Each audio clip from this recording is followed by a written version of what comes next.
Olympics లో భారత్ ఇవాళ 2 పతకాల కోసం బరిలో దిగనుంది. భారత పురుషుల హాకీ జట్టు కాంస్య పతకం కోసం తలపడనుంది.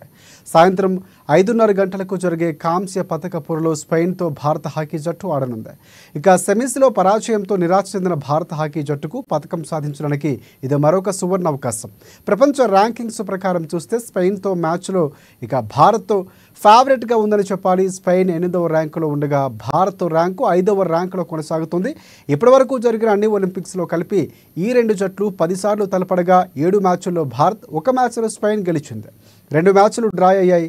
ఇక మరొక ఈవెంట్ జావెలిన్ త్రో ఫైనల్కు నీరజ్ చోప్రా తలపడబోతున్నాడు.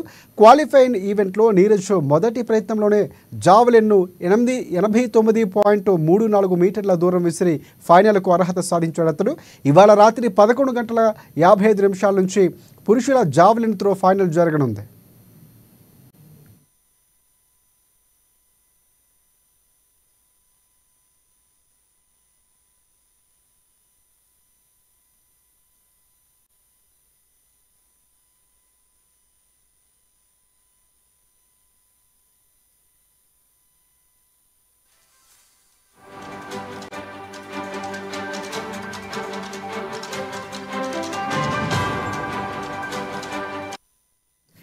ప్యారిస్ ఒలింపిక్స్ లో భారత్ ఇవాళ 2 పతకాల కోసం బరిలో దిగబోతుంది. భారత పురుషుల హాకీ జట్టు కాంస్య పతకం కోసం తలపడనుంది. సాయంత్రం 5:30 గంటలకు జరిగే కాంస్య పతక పోరులో స్పెయిన్తో భారత హాకీ జట్టు తలపడనుంది. సెమీస్లో పరాజయంతో నిరాశ చెందిన భారత హాకీ జట్టుకు పతకం సాధించడానికి ఇది మరొక సువర్ణ అవకాశం. ప్రపంచ ర్యాంకింగ్స్ ప్రకారం చూస్తే స్పెయిన్తో మ్యాచ్లో భారత్ ఫేవరెట్గా ఉంది. స్పెయిన్ 8వ ర్యాంకులో ఉండగా భారత్ ర్యాంకు 5వ ర్యాంకులో కొనసాగుతుంది.